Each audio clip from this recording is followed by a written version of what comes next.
Well, hello everybody, this is Ruth Kaye speaking, and the film is about my work, about the pioneering that I've been doing for over 20 years with the Leeds Teaching Hospitals NHS Trust.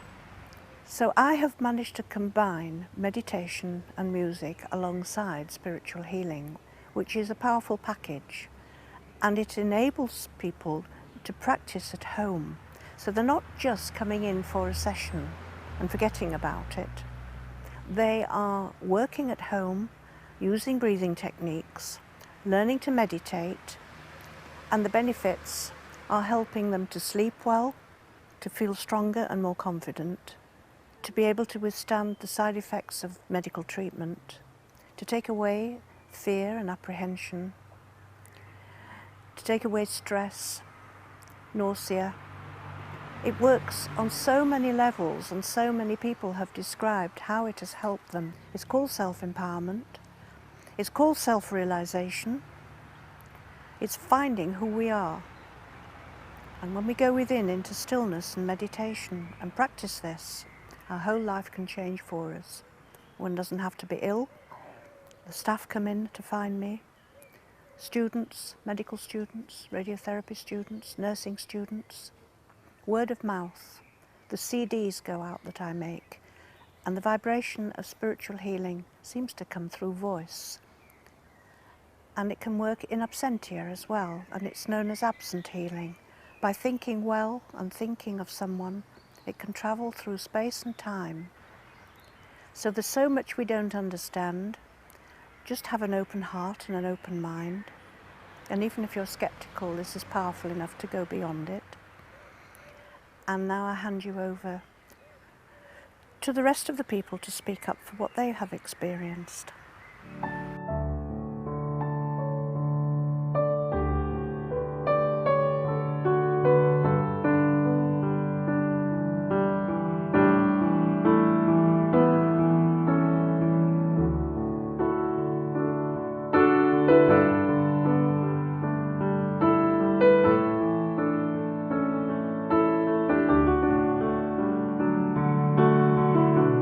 I'm 58 years of age, never had an illness in my life. I was of good health, of sound health, and about 3 years ago I felt a small lump in my leg, and like most blokes do, I just ignored it. The doctor at the ultrasound clinic said I wanted to come back this afternoon and we'll do an MRI scan, and he went quite, I'm a jokey person, and the doctor went quite serious after we did the ultrasound. Told me it was a cancer of the leg, a rare cancer of the leg. And they sent me to Cookridge for some radiotherapy, which is where I met Ruth Kaye. So I went to Cookridge, saw the radiotherapist, and saw this poster up in Cookridge about this meditation, basically, of which I was quite sceptical. My background is scientific. I tend to believe what science tells me, and I'm not a great believer in other things. I wasn't at the time, should I say. Well, a couple of months ago I was given a cancer diagnosis, and I was recommended to see Ruth by a number of friends and some mutual patients who've experienced Ruth's special blend of meditation and healing. As a doctor myself, I felt very disempowered when I learned I had cancer, and it made me feel very vulnerable, and it has taken me some time to learn how to heal myself. Obviously my role in life has been to help and heal other people, and so I needed some assistance. My name is Jerome Ravets. I am a philosopher, and I have an honorary position at Oxford University. Now, meditation, as I understand it, means putting your mind or your consciousness in a certain state where it doesn't get in the way of realizing yourself. And there are many, many techniques of meditation. I've practiced some myself. And Ruth certainly helps people get into that meditative state. She has a combined method which she's worked out over the years, and that will consist of her special music, which she has chosen and works on all the time, the meditation, and then the healing practice. And in the healing practice, she follows the routines of the National Federation of Spiritual Healers, which is a very, very carefully disciplined practice.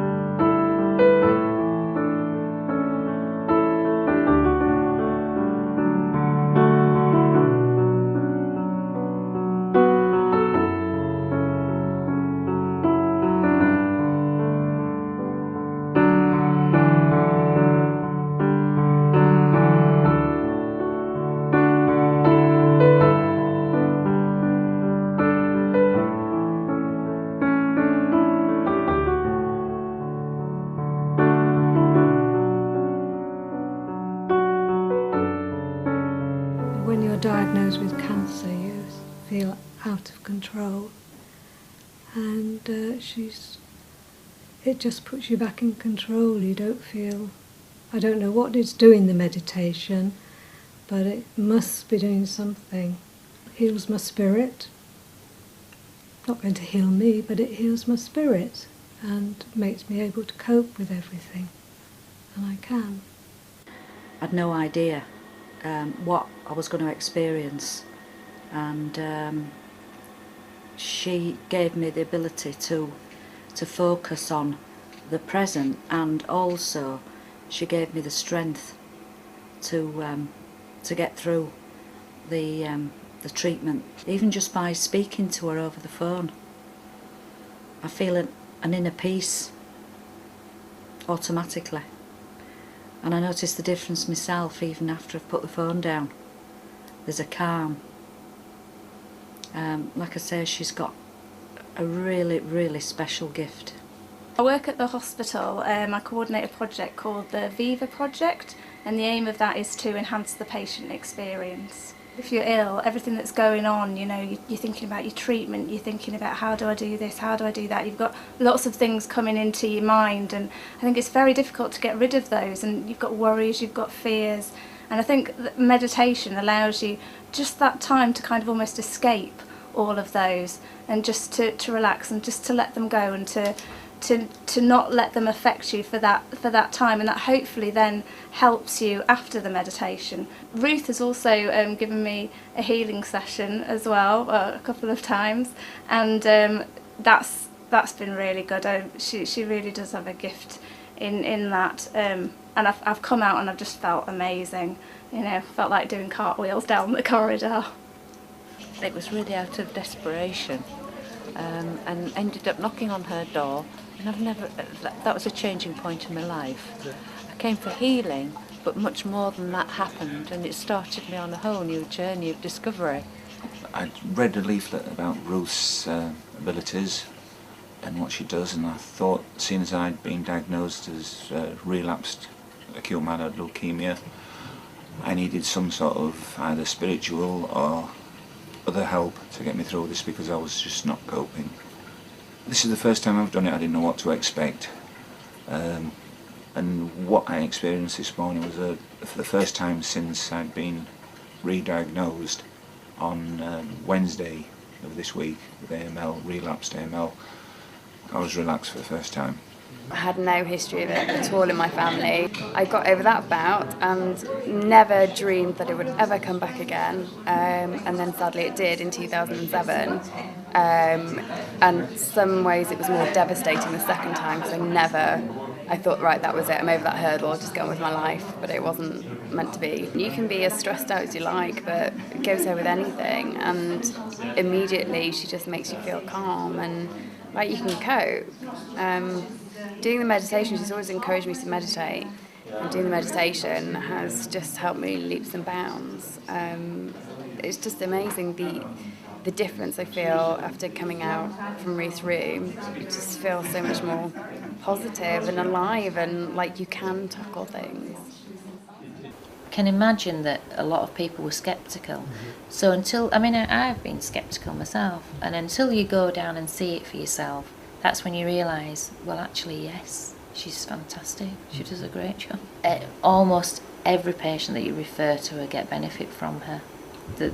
You know, we never get official reports back from Ruth, you know, that the patient has improved 10% or 20 or whatever, but you can just see by the patient's persona, and then the patients come and tell us that they can't do without her a lot of the time.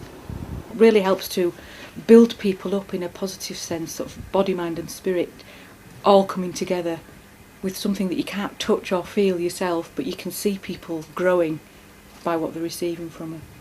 You really do just see people blossom when you know that they're coming to see Ruth. In fact, you don't even need to know. Sometimes you can spot somebody that's seeing Ruth a mile off, because the whole stature changes, the way that they hold themselves and the way that they walk around.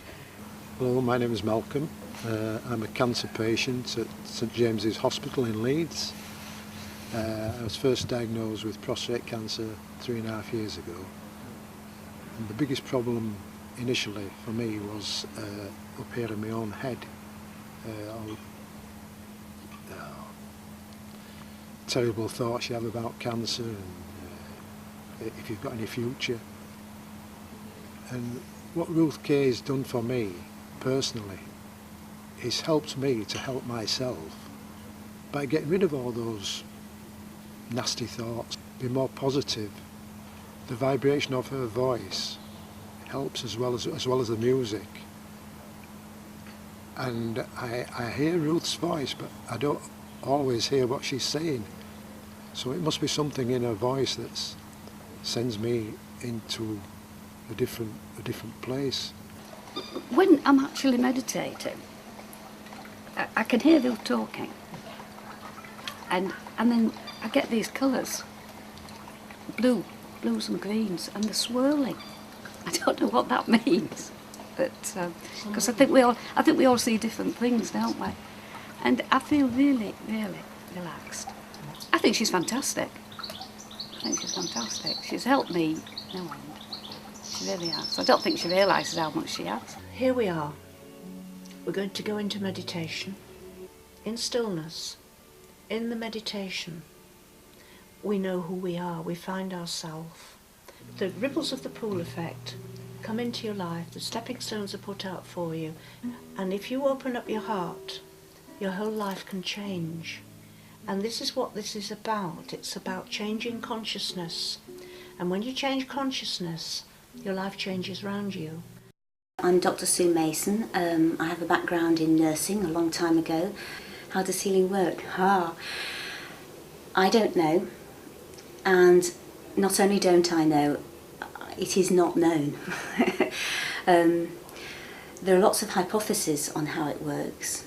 And one I probably find most helpful is that what the energy seems to do is allow some kind of change in the body of the patient, because everything is energy, and that's probably the best we have to start with. So if you take that on board, it then allows you to think that, okay, maybe this nebulous thing that's called energy, it sounds very new agey, but actually it's probably the best way of describing what happens, that it can affect the physical as well. It's Phil Mitchell. What do you do here, Phil? I'm the information support coordinator for radiotherapy. What is it that the patients get from Ruth? I think it's just a total relaxation, a feeling of well-being, empowerment in themselves, and an ability to cope with treatment. And I think the proof of the pudding is that people come back time after time after time to Ruth. Ruth has got patients who've been coming back to her for years. You know, I think that says volumes, speaks volumes for Ruth, that people will travel great distances to come back to experience what Ruth does. All right there, darling. Well, that's just a little touch of heaven on the NHS, right? I found Ruth in March 2008 when I was diagnosed with cancer. From the first time I met Ruth, I knew that she could help me, and I didn't want to let go of her. All the way through my treatment, I used to go and see her every week, and she helped me through it. If it hadn't been for Ruth, I wouldn't have got through the treatment as well as I did. It's strange, really. it just sort of calms you down. It makes you... I just feel that I can cope with everything much more than if I hadn't meditated. I try to do it every day. I'm Matt Seymour, and I'm the Professor of Gastrointestinal Cancer Medicine here at St James's in Leeds. And I know Ruth really because as an oncologist treating patients with cancer, I've always found it important that we've had somebody in the team who's been able to provide that extra help. Well, meditation is different for different people, and I think for some people meditation is simply a process of relaxation and of being able to find some space to actually allow their thoughts to take shape. For other people, I think meditation may have other connotations, and that varies from person to person. But I think the important thing that Ruth has been able to do for our patients is to give them that space for self-reflection and for regaining control. And I think control is really the really important thing. People feel loss of control when they have cancer, loss of control when they're being subjected to treatments, and actually being able to take some personal responsibility and control back themselves has been the crucial thing, I think, and that's something which Ruth has been able to provide for people, or to help them to provide for themselves, perhaps would be a better way of putting it. It's restored my positivity.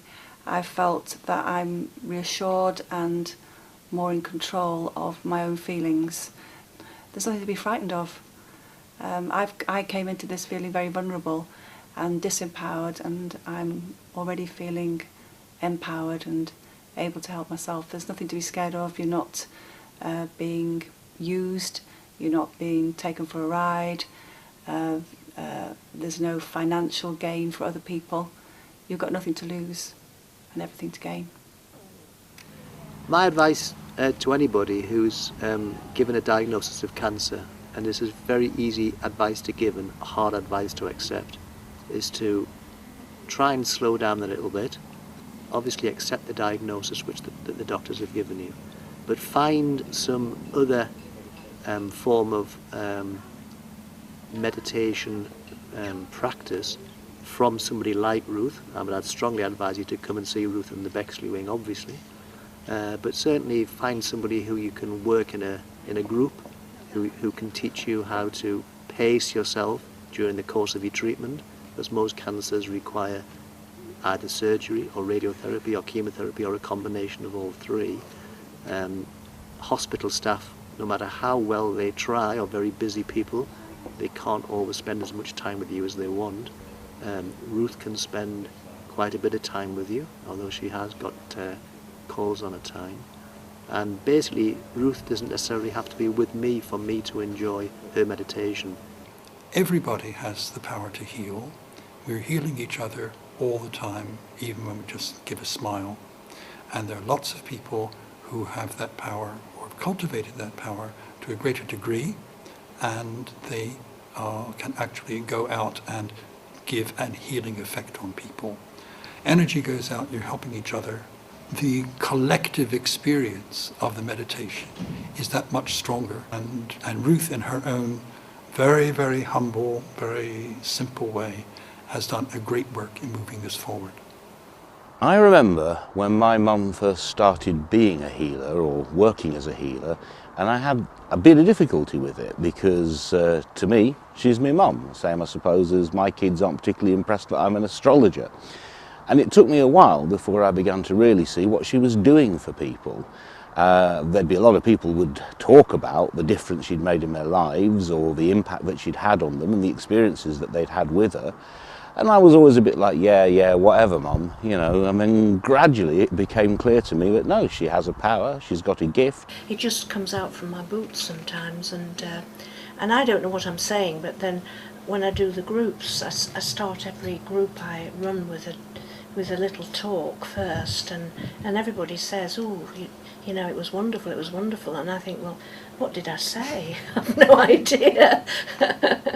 One of the things that many people who enjoy meditation will say is that it's not really something that is to do with you as an individual. It's more a way in which you become aware of how connected you are to the whole universe.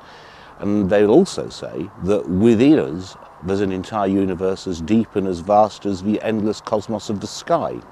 So I would rather like to feel that all powers lie within us, but most of them lie dormant. We don't know they're there, and I rather feel that what my mum does is help people release their own healing potential.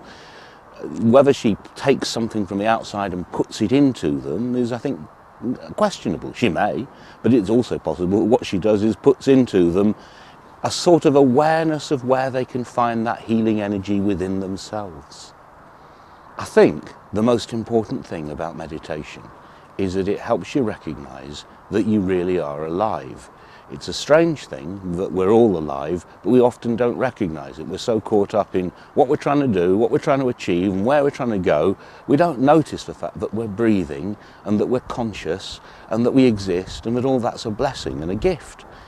And anything you can do in life which stops you for a moment and allows you to recognise that you've got that gift is a good thing, and it's to be cherished. My name's Veronica Bowden and I'm the General Manager of the Healing Trust. The National Federation of Spiritual Healers was founded some 50 years ago by Harry Edwards. We are the largest healing organisation within the UK with over 5,000 members. Ruth Kaye was the pioneer in introducing healing into the National Health Service some 20 years ago. Firstly at the Cookridge Hospital in Leeds and now at St James's Hospital here. Through her calm dedication, Ruth has shown what it's possible to achieve within a healthcare setting. It is my positive endeavour to strive forwards and introduce the St James Hospital model as an NHS standard. With the power of positive thought and with pure caring intent, we can continue to harness the universal energy that surrounds us and provide natural healing for the greater good.